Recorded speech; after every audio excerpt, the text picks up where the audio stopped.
Hello again, everybody, and welcome to a new season of Warrior Report here on HBC TV 25. I'm Justin Barrientos, and we're going to start this season talking women's gymnastics with Becky Rolbecki. And thank you for joining us here today. We're very happy to be here. Yeah, and we're going to follow you for the rest of the season. So which very, we're very excited exciting. about. Yeah, we are as well. Let's talk a little bit. The last time that you were on the program, you were just getting set for your intra-squad meet with UW Lacrosse, and that was in Winona. Tell me how that went. It was a fantastic meet for us. For our first year, or for the first run of the year, to get the score that we did and the performances that we did, the kids exceeded my expectations. The biggest thing and the most important thing about it is that the team took charge of themselves. They had confidence within each squad, and they monitored themselves and calmed themselves and just really took over. I could sit back and just watch and enjoy them perform, and it was really a fantastic first start. I mean, we had awesome on vault. We went to bars, did a fantastic job there. Went to beam, and we had 7 out of 8 sticks, which is just unheard of that early in the season. And then our floor, which we were throwing our new double backs for the first time, everybody stood those up. So, I mean, we just sat there and enjoyed it, and it was like I was totally entertained by it and very, very pleased with the girls. So how is that type of meet different than what you're going to be facing later on this week in your first meet that actually counts? It's exactly the same thing, except that the score that we got from the first meet from the inter-squad doesn't count towards any rankings or anything. Okay. But it was judged by our official judges, and we scored 180.5, I believe, which is a really good base score for us to start with. You know, so we've got lots of things that we can do with this group of kids. When we're starting with that as a base score, we're going to go well up from there. And how much does what happened during that intra-squad meet kind of determine who you put up in the different apparatus, say on Thursday or throughout the season? Well, for some of the girls, it was a proving point for themselves, the freshmen, just to see how they compete and handled everything. But that was then, and this is now. Our lineup will be dictated truly by who is the best kid this week. Next week, it might be a different kid. So it's going to be very fluid because we have 8 to 10 kids in each event that can do good routines. And some of the younger kids and the injured kids are coming back and starting to get their things going. So our lineup will fluctuate a lot during the year. We've got some stalwarts that I know will be in the lineup, and we count on them to really hold their end of the squad. But we're going to be moving kids in and out and trying to figure it out because they're all doing great things. Now, that's one of the things that you talked about the last time, is that maybe this year is a little bit different than previous years in that you have so many different gymnasts that can be put into different positions or put out on the floor during meets. What is that like for you as a coach to have to decide now who you're going to put up and who maybe doesn't get to go? You know, what I always tell the kids, I said, you know, it doesn't matter who's on the equipment, who's performing that night. It's a whole team effort. And however that kid arrived to be in the competitive lineup is because the people below you pushed them. So I want them to celebrate the fact that whoever is up is doing it for our team, and it's a team score that we're working on, not who gets to play. But, you know, we're all pushing each other, so that's the way we determine how to work together as a team, because there's 8 spots that in each event. There's 32 spots altogether then, and we have 23 kids now. If you can't find yourself into one of those spots, you need to work harder. Okay, your first meet is coming up at St. Peter at Gustavus Adolphus, and that's on Thursday. Give us a little preview, maybe if you can. What are you expecting from that meet? Well, we're hoping that we can carry over from what we showed before Christmas, and obviously taking the 2-week break off is costly to us. It's hard. The kids are home and they're trying to relax and spend time with their family, and I want them to. So when we came back last week, we were a little bit rusty, to say the least, and they were pretty sore by the end of the week. But, you know, now we're getting back in the groove and things are starting to look really well again. So I think that we will do excellent against Gustavus. It's a challenging place for us to compete because they do it in their practice gym as a rule. So it's more of a laid-back feeling, and the kids have a hard time getting in meet mode for it. So whatever the case might be, I think these kids are ready to show off. I think they're itching to get going, and I think they're anxious to see who they're going to become. So I expect them to be calm and well prepared and put out some really quality performances. So a 180.5, that shouldn't be our base score. Let's hope that we can go 182 or so for this first meet. And then from there we will grow, because we're adding some of the injured kids that are strong coming back in, and some of the sick kids that are coming back in. But the nucleus of the kids that we have are all capable of really doing some good things for us. All right, and let's talk a little bit about your coaching staff then, because obviously you have a little help along the way. Tell us a little bit about what you rely on your other coaches for.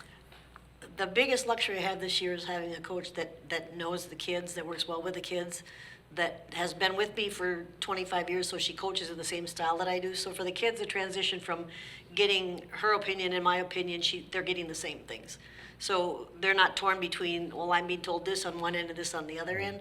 But for me to be able to turn my back and coach bars and know that beam is being coached well, or vault or whatever, it's such a joy for me. And it's reflected in the kids' performances. I can see that they're getting stronger and better, and I can look at different events and go, oh, I see, she fixed that, or she fixed this, or whatever. So she's making good choices and helping the girls to change. She's also a good counselor, so that, I'm usually busy the whole entire time trying to do 4 events or whatever, and I'll see her counseling some kid that's having a meltdown or breakdown, so she's a good support system for them. But it's just given us such a more balanced attack on getting these kids prepared, and they have 2 people to turn to that really understand them and can work well with them. All right, and then let's talk a little bit about your roster, because as I was looking up and down your roster, it's all across the country and even international. And we talked about the fact that there's only 4 NCAA programs in Minnesota, so you kind of have a luxury that a lot of people are kind of coming to you, but you have some gymnasts from Canada, you have one from Japan, and then all across the country. It's really exciting to bring kids from all across the country and have them all come together and have unique perspectives from where they were trained and what their part of the country is doing or whatever. And being international is really exciting. We had one girl come from Canada, and then that fed another kid from Canada. And we've had 4 actually from Canada in the last few years, but so we have 3 from Canada this year. The Japanese girls, this is her year. Sunny will be a senior this year, but just having her share parts of her culture and her upbringing, whatever. I mean, the girls get enriched by all that. It enhances their experience entirely, rather than just having Midwest kids. But the kids seek us out. Like we don't go internationally shopping for kids. It's a lot of times they hear about our schools through a coach or another kid, or they watch the Instagram clips that the kids put together, or they see us perform somewhere. They were at a meet in, we're down in Texas, and they watched us compete down there. They're like, wow, that looks like a really fun team. So my kids are selling the program on the floor, not just their gymnastics, but just the way they handle themselves. They're such a cohesive group, and they are so supportive from the bottom of the lineup up. Like, they're together and they're one when we're on the floor, and people notice this all the time, and I think it's a great compliment to our girls. All right, very good. We're going to take a break here on Warrior Report. When we come back, Kennedy Utz will join us right after this.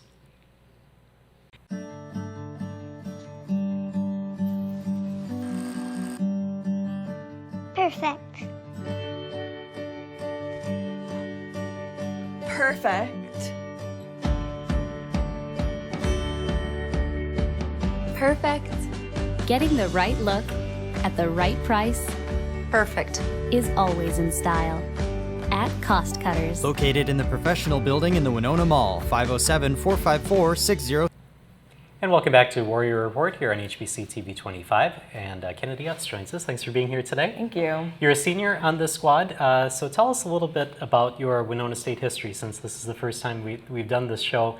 How have you progressed from your freshman year now to your senior year? Freshman year was a big adjustment coming from club gymnastics. It's very individualized, and then coming to Winona State and being part of a team was easily the coolest thing that I've ever got to experience. And I really enjoy the aspect of like everyone being there for you for each event, and everyone's always behind you no matter what the situation is. And that's probably the coolest part about college gymnastics that I got to experience over the 4 years here.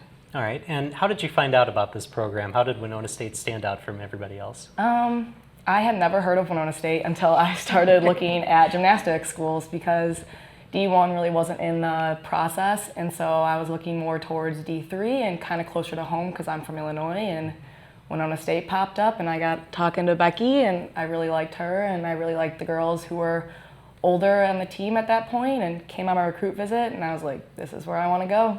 All right, well, I know it was a while ago, but in the recruiting process, what did you see from Kennedy that kind of stood out for you?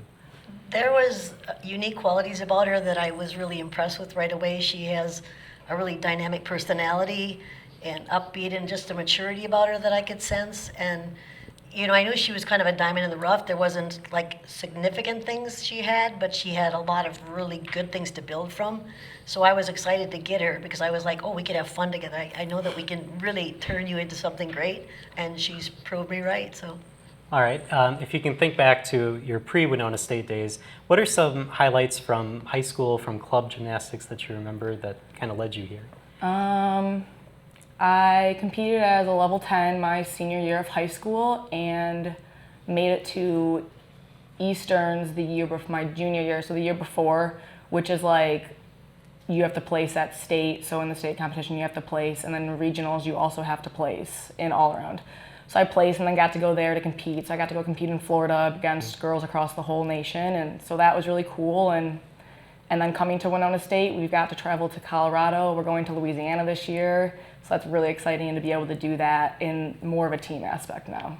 All right, so you are a specialist in vault and floor. Yes. So how did that come about that those were the two dimensions that you were going to focus on? I've always really enjoyed vault and floor. Coming in, Becky really stresses that you need to do all the events. So freshman year, I was training all 4 events.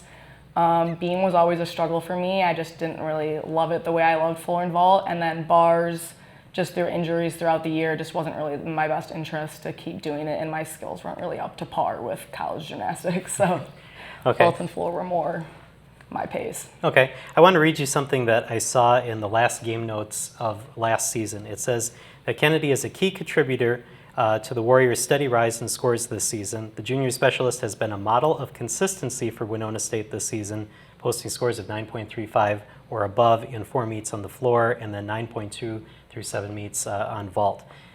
What does that mean to you to hear that you're a consistent performer and that you're part of the reason why the program is on the rise? To me, that's really special. I think that's really cool to hear that people think that I'm consistent. It's really about the practice and the numbers, and Coach Becky writes us assignments every day. And so to be able to go in there with the mindset to be whatever she throws at me, I'm going to do it today to the best of my ability, however the day goes. And I have bad days and good days in the gym as well. So to be able to take those bad days under my belt and say, like, well, if I can do the assignment when I'm having a terrible day, then I can surely go into the meet and do my floor routine to the best of my ability no matter what day I'm having. So, yeah. All right. And then last question, as a senior, do you feel a position of leadership among this team, and what do you hope that you can teach the younger gymnasts to remember when you're not here next year?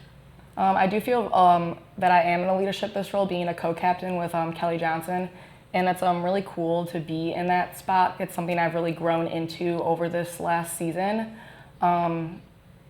I really want the freshmen to look up to me in a way like that when I'm gone, to just know that they need to go out to each meet and have a good time and have fun, because that's the way that you're gonna do your best, is when you're just enjoying yourself and just being confident in yourself. All right, well, I appreciate the time being here, and good luck this week against Gustavus. Thank you. Thank you. All right, we're going to take a break here on Warrior Report. When we come back, Mason Rabarczyk from the track and field team will join us right after this.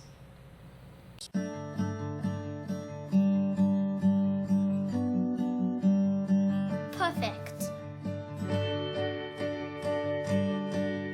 Perfect. Perfect. Getting the right look at the right price Perfect. is always in style at Cost Cutters. Located in the professional building in the Winona Mall, 507-454-6030. And welcome back to the Warrior Report here on HBC TV 25. Time now to talk track and field. Mason Rabarczyk joins us. Thanks for being here today. Yeah, thanks for having us back. All right, we're going to follow track and field through the season, just as gymnastics, as we said in the earlier segment. So let's kind of get an overview of track and field. I mean, we've had you on the program before just to talk about spot things, like when Tamika Tucker made nationals, and a couple years before that we had you on to kind of fill some spots. But so track and field, you have 43 different athletes competing in various events. How are those athletes kind of distributed among events, and who is in charge of what events? Yeah. we've got 3 different coaches, Evan Perkins, and then Marsha Toddy, who I know will be on our next section, who just started with us. And Evan does all of our field events. Marsha coaches all of our distance runners, and then I do the sprints, hurdles, relays. And as far as how many of those athletes are in each group, the way I like to do it is each assistant coach is in charge, basically the head coach of their event group, so to speak. And so it's a matter of how many athletes they think that they can coach well. If you have too many people, obviously nobody gets any coaching. So it really comes down to how many athletes, and it's fairly even. I guess our distance group is the biggest. We've got about 20 distance runners, and then a lot of Evan and my athletes overlap. A lot of the long jumpers are also sprinters or hurdlers, so the other 20 are between Evan and I mostly. We've very few throwers, but most of the other 20 besides Marsha's group are sprinters, hurdlers, jumpers. Okay, and the difference between indoor season and outdoor season is? Not a big difference. There's a few different events. I mean, most of what people know about track and field is what they see in the Olympics. So there's a few events you can't do indoors. For instance, the hammer throw or the discus, they just go too far to do it in an indoor meet. Or the 100 meters. An indoor track is only 200 meters all the way around, so your straightaway is only 60 meters. So you replace the 100 and the 100 hurdles with the 60 and the 60 hurdles. You can't steeplechase indoors, so we don't do that. We'll run an open 3K instead of a steeplechase indoors. You don't run a 10K indoors, so it's 3K and 5K indoors. That's the biggest differences, in the throws. That's the weight throw instead of the hammer, so it's a 20-pound weight that only goes 60 feet instead of an 8-pound hammer that goes 200 feet. Okay. But it's really just finding indoor alternatives to those. And then there's a couple extra middle distance events that you don't see outdoors. So we add a 600-meter race, a 1,000-meter race, and then a distance medley relay, which is a 4, an 8, a 12, and a mile. Wow, that's a lot to keep track of. Yeah. To me, it just slides off my tongue because I've been doing it so long. But to someone new, I'm sure that was confusing. Exactly, and I knew that coming into this show that a lot of this is just going to go over my head. But we'll try to figure our way out through this. Now, earlier this season, we had cross country on to talk about their season, and not everybody that competes in track and field competes in cross country, but I think almost everybody that competes in cross country then comes over to the track side. So. For that, is there any advantage to running cross country kind of during the off season? Absolutely. I'm guessing you'll talk to Marsha about it later, but in the fall, the women run a 6K, and then when they move to the track season, those women are running between 800 meters and a 10K. So that 6K is kind of in the middle. It's kind of long for the milers, and it's medium or short for the 10Kers.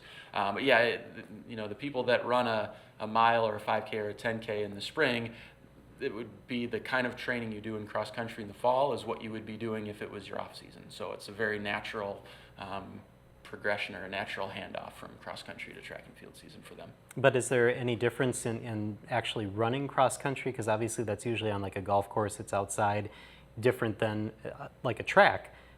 What is the difference in that? Yeah, I mean, on the track it's 200 meters indoors and 400 meters outdoors, so you're running a lot of laps. With cross country, it's usually 2 or 3 times around a large loop of a golf course or something like that. So, they might have a 2,000 meter loop that they're doing 3 times. So certainly different. You don't see your coaches often. On a track and field meet, you're seeing your coach every lap, every 200 or every 400 meters. Cross country meet, depending on how the course is set up, you may only see your coach 2, 3, 4 times. During the course of that race. So it's less coach interaction during a cross-country meet for sure. Well, that's an interesting point to kind of go off of here for an outsider. How much coaching can you do actually during a meet, during an event itself? Yeah, it's a little. Each event is different. In 100 meters, there's really no coaching you do during the race. In a 10K, you're certainly telling them something each time they come around the track. But one thing I often say is for the running events, if I'm doing my job from Monday through Friday, they don't need me for much on Saturday. We teach them what they need to know during the week, you're training during the week, and then when it comes to the weekend for a running coach, it's more about managing their day than it is about coaching them during their competition. And I suppose you don't really want the athletes to be looking off somewhere else. You want them concentrating on what they're doing. Exactly, absolutely. Okay. Now you did have one event already, and that was the Chuck Peterson Open. Can you tell us a little bit about that and how Winona State did in that? Yeah, on the track and field side of things, we're coming off of 13 weeks of fall training. The cross country group is just coming off of their competitive season, so they're really in their transition time. So none of the distance runners I think we had one actually run at that meet. But most of the distance runners are in that transition period, waiting to compete till January. So the December meet is really about half of our team. So the sprinters, jumpers, hurdlers, throwers are there. And it's really that opportunity at the end of that long 13-week fall training to be able to get the uniform on and compete against some other people, get the stopwatches out and the tape measures, so to speak, and just get that first chance to see where you're at, really. All right, well, you did have 4 first-place finishes. Callie Harris is the one that kind of jumps out to us because she almost set a personal record, which is fairly close to the school record, and that was in the 600 meters. Yep, yeah, Callie's a 400 hurdler, so it's a lot of times obviously a harder race than an open 400 meters, so it's nice to have those girls run that 600 race indoors, just almost as preparation for outdoor, but also it's a conference event. So for Callie to run that well in her opening race of the year was pretty great. Not unexpected. I knew she was ready for it, but just to see her execute the race that well, knowing that she's in that good a shape, was good to see her that close to her personal best and close to our school record. So exciting to see that early in the season. Okay, Amy Holland also had a first place, and you had a couple other first place finishes as well. Any kind of surprises there, or is that? No, I don't know that there was any surprises. I think another standout for me was Kendall Zeman, who also ran the 600. I think she placed right behind Callie. It was her first ever time running the 600. So last year was her first year as a 400 hurdler. She ended up placing at the conference meet, which was pretty special. So coming into this year, she'd never run a 600 before. So for her to go in, be fit enough to run that kind of time and execute the race the way she needed to, that was pretty outstanding as well. All right, and then January 18th is going to be your next meet. So what do you do between that, the Chuck Peterson Open, and getting ready for your next meet? Yeah, the way the NCAA season sets up, it's really strange for track and field. No other sport really does that. You know, basketball, they continue to compete through the winter break. I guess gymnastics would be the most similar. But yeah, once we get back from that meet, it's finals week, and we're really not coaching them that week, so they're really on their own for a good month. They head home, we send them home with workouts, and whether there's an indoor track in their town or they're at their high school running on treadmills or whatever, we send them home with a variety of things to do and stay in shape. So this week and next week, we're here practicing, getting ready, and so it's just getting everybody back to where they need to be to compete for that first meet. All right, we're going to take a break here on Warrior Report. When we come back, Marcia Toddy will join us right after this.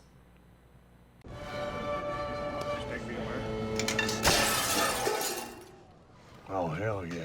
ION. Submission. There it is! You can't see me! She's out, Tom. All hail the queen! Woo! What is that smell? You smell what the rock is cooking! We got a new champion!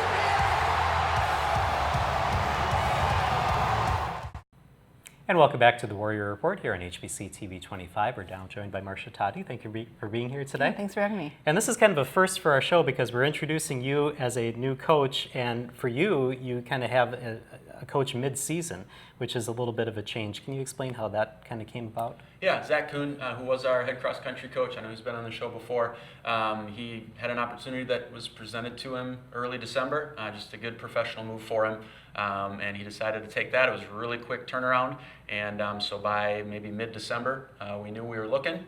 And I don't know if you want to go through the whole process, but Coach Evan Perkins and I just made some calls, see who's available, and people that we know and trust recommended her. And as if her resume and experience already wasn't enough to hire her, we got some good recommendations from people we know and trust, and it was a pretty easy decision. All right, and so how did you get the heads up that there was going to be an opening at Winona State and then decide to come here? Yeah, well, I got a message from Mason. I was actually out Christmas shopping and got a message to talk to him. So we chatted a bit on the phone, and I came to campus later that week, which was the Friday right before Christmas, toured and everything, and was offered that day, and got back to him at the end of that weekend, and then kind of started. So yeah, it was a quick start, but it's a passion of mine, so it was a good grab. And you're quite decorated in your collegiate career. I urge people to just check out the press release from Winona State to see everything. But out of all the accolades, awards, victories, what are some things that stand out to you in your career? Yeah, First off, probably being a student athlete, being able to be an athlete while I was getting my academics done. My undergrad was at UW-Platteville when I competed there, and having that be just a big part of my life and carrying it over into my undergrad. And then probably for performance-wise, I would have to say when I went to nationals indoor, it was 07 at Rose-Hulman, and I ran 3 events, and I won all 3, and then we set a national record as a relay team on the DMR, which is the distance medley relay. Okay. So your resume obviously speaks for itself, and I imagine that carries a lot of weight with the athletes. But coming into a program now mid-season, cross-country part is over, and now into the track and field season, how is that for you to come into a program where things are maybe set a little bit, and you kind of come in mid-season? Yeah, it's definitely it's a challenge. It's a little bit trying, but it's a good challenge too. For the women, it's running is running. I just have to guide them, get them workouts, and I've been doing it long enough that I had a bit in my repertoire to kind of bring and be a little bit ready for, so that as we move on to the middle of the indoor season, we can really kind of hone it as I get to know the women, and their competitions come through. So. Okay, and how has it been kind of assimilating yourself with the coaches to get into the warrior culture, as it were? Yeah, I didn't realize at the time, but there's a lot of connections. Obviously, I didn't know that, but yeah, but it's nice to have those. Makes it feel a little more homey coming in. The campus has been really great, from the coaching staff to just everybody helping out, kind of getting assimilated to campus. So. And how's it been for you and for Evan Perkins? Yeah, it's great. Just yesterday I think was the official first day, so yes. We're really just getting started. We had our first team meeting yesterday morning and introduced her and gave her a chance to talk with the ladies, and it's been good. I think they've really asked good questions and gotten into it, so I think it's good so far. All right. Now, prior coming to Winona State, you were at UWL getting your master's degree, yes. and you had this really interesting study trying to predict performances as a coach. Obviously, that's something that you want to do. Can you kind of summarize what that study was, and have you been able to predict performances? Yeah, the sample size was a little bit too small. So right off the bat, the big take home from it probably wasn't as evident as I would have liked it to be. But I was looking to kind of see how certain runners finish the races and how we can maybe predict some of their lower leg strengths. Was really what I was looking at, was power, how that would kind of correlate to their finishing. For example, like a kick at the end of the race, for them to speed up and maybe pass some people. Was that kind of correlated to how strong they were in their lower body? So that, we didn't really, like I said, we didn't really see anything. More of it was how they were aerobically fit. That kind of came out. But I would have liked to get more runners if the coaches would allow me to. But okay. Understood. Well, we're out of time for this segment, but we'll see you a little bit later on this season. But perfect, welcome to Winona, and thank you for being on the show this week. Yeah, thank you. And then good luck on January 18th. Thanks, Justin. Yeah, we're going to take a break. That's the end of the Warrior Report. I'm sorry. Thank you for joining us here on TV 25. We'll see you next week here on HBC. I am at my breaking point. These families, they are in a very desperate situation. Hello. I go into a family's home. I'm going to watch, I'm going to observe. To be a voice for children and bring solution to those problems that they have. Super Nanny is about transformation. When families discover the magic within themselves, that for me never gets old. Super Nanny, Wednesdays at 10 p.m. on Lifetime. I catch killers for a living. I can help you. This holiday season. It's a drug hit, double homicide. Are we sure this was about drugs? He's literally covered in drugs. Is the perfect time to catch up on the #1 news show. Ooh, exciting. We're both obsessed with murder, like father, like son. It's about desire. I'm 2 seconds away from kicking you in the business. Prodigal Son. Catch up anytime on demand or Fox Now.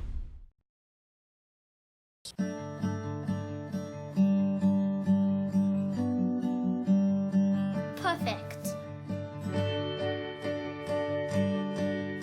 Perfect. Perfect. Getting the right look at the right price Perfect. is always in style at Cost Cutters. Located in the professional building in the Winona Mall, 507-454-6030.